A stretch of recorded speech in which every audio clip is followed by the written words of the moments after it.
Greetings and welcome back to Doctor Who Revisited, where I go through every single episode of Doctor Who from 1963 all the way to 2022 and review them. And oh boy, if you thought the previous episode, Spearhead from Space, was grand and massive, you have not seen nothing yet with regards to the Third Doctor era, because now we're on to Doctor Who and the Silurians, or just, the Silurians, whichever way you want to call it. I think both is fine, but oh my goodness, from the title, yes, the Silurians, we get introduced to this iconic 70s villain. Finally, the 70s really were the era of some of the best consistent creatures that came back multiple times. I mean, we talked about the Autons already. Now we've got the Silurians, which only get more and more expanded upon in other Doctor Who media following this, to the point where there's literally a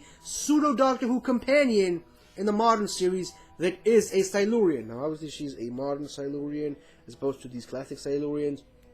I'm not going to get into that because there's plenty of time for me to whine and complain about that. But yeah, the Silurians themselves, it takes a while before you even get to see them. And that I think is some of the best Doctor Who villains, is that they build up the mystique about them. They build up the mythology about them before you see them. And when you see them, because of all the build-up, that is where they're at their most effective. And they basically just look like a more masculine version of the creature from the Black Lagoon, with a third eye that they can use to generate heat and cause psychic attacks to people. What a great design for a villain. And not only that, it's one of the few Doctor Who monsters that are actually not extraterrestrial. They live on this planet. They were here first. They were here before us. They ruled this planet before we did. And now they're pissed off that we basically took over and wrecked the place, and they wanted that for themselves. What a great way to make this a relevant conversation by today's standards. Like I said, it's very relatable to a lot of real world stuff happening in the world today and back in the 70s when they made this episode. Like the social political commentary is very noticeable with these creatures. It always has been, and it always will continue to be in all the other appearances that these characters are going to have. And I just love the way that the Doctor, once again, he's trying to play both sides. That has really been the biggest theme for the Doctor with the Silurians across any other story featuring these monsters, is basically he's trying to moderate peace between humans and Silurians. Like, he wants both races to coexist on the planet, but both races, the humans and the Silurians in both counts, hurt that. They keep hurting their chances of coexisting, and falls in line with a lot of real-world conflicts happening in the world today. That's what makes these villains so great as Doctor Who villains, because they're not necessarily the villains. Yes, they do want to kill people, they want to wipe out humanity and take over the planet for themselves, but their reasons are more justified than any other alien invaders. They don't want to conquer the world, they don't want to snatch up this world and add it to their own empire. It's their planet. They want it back. That's some great character motivations, and it really helps you get on board with them and with everything else that they're doing. Now, as far as the setting itself, I like where this episode is set, and it's not just, the usual unit base like we had in the previous episode. And I love all the different locations that the John Pertwee era takes us to this village with this wide open space. There's plenty of places for shooting locations, and for the characters to get lost in and having to be found again. There's some great vehicle manipulation in this episode. There's some great helicopter and jeep action scenes. And speaking of vehicles, Bessie! We get Bessie finally! Obviously after the Doctor borrowed a roadster in the previous episode. Now he kind of gets the itch for it, and he wants one of his very own, in the form of Bessie. And Bessie is a companion, in my opinion, same as any other character in Doctor Who. Like, Bessie is not just a car. It's like the Millennium Falcon in a way. She's a character in her own right, and deserves to be recognized as such, in my opinion. So it's great that we get to see Bessie, and how the Doctor keeps adding new stuff to it all throughout his reign as the Third Doctor. Bessie's great. There really isn't much else I can talk about.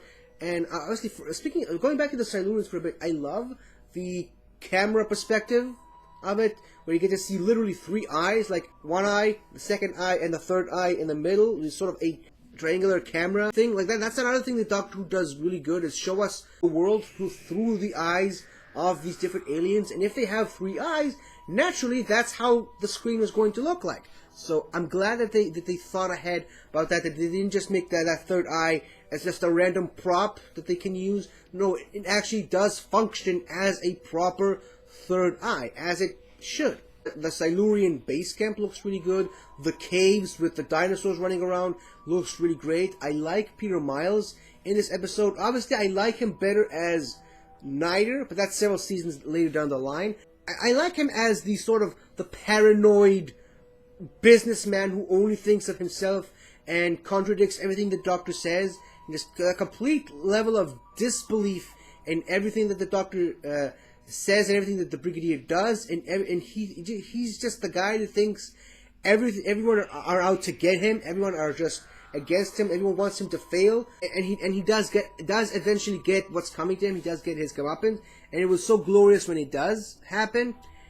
And we haven't even gotten to talk about the other major crisis in this episode, is that one of the Silurians develops a virus that is lethal to humans. And this is one of the moments in this episode that is a little bit shocking to revisit in the post-COVID era, if you know what I mean.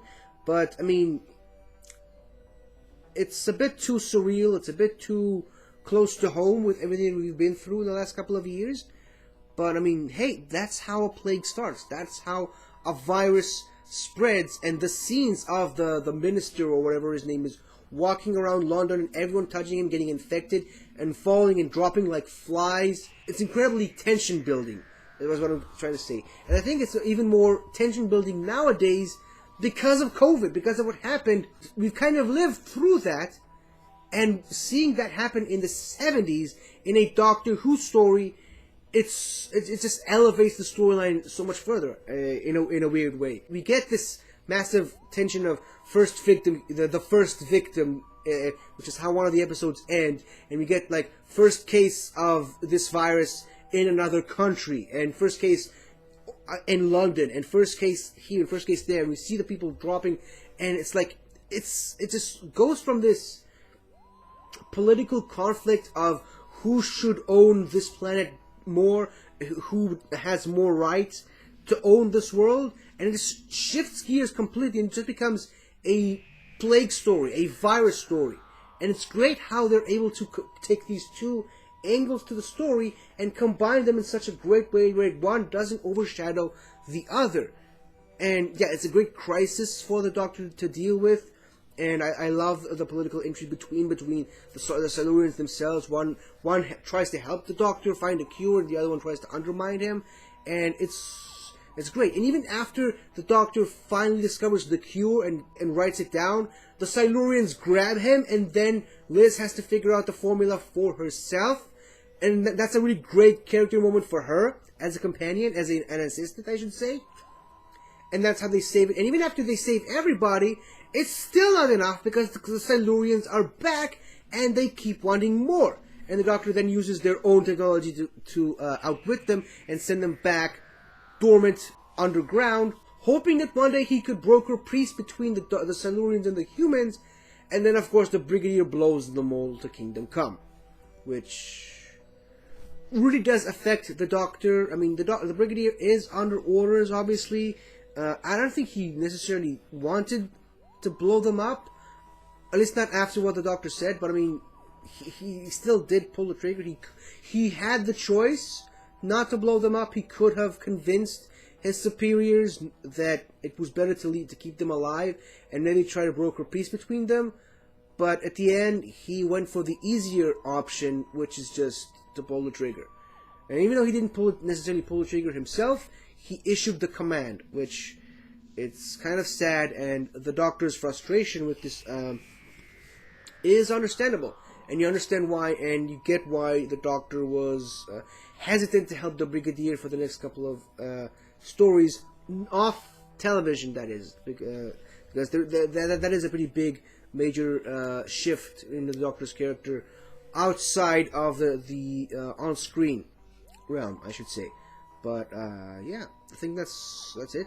That's all basically all I can say about this episode. I really like it, and it's one of those really great Third Doctor stories that it's a classic in more ways than one, and it should be viewed as such. It's a really classic episode with so many great moments in it, and a really sad ending to it, I should say. So that's it for now.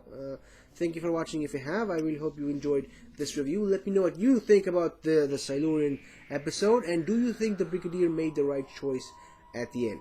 So until the next time, everyone, insert Silurian sound effect here. Goodbye.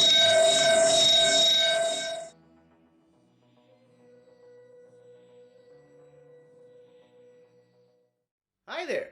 Thank you for watching the video, and if you enjoyed it, don't forget to like, comment, subscribe, and tell your friends. I'll see you next time!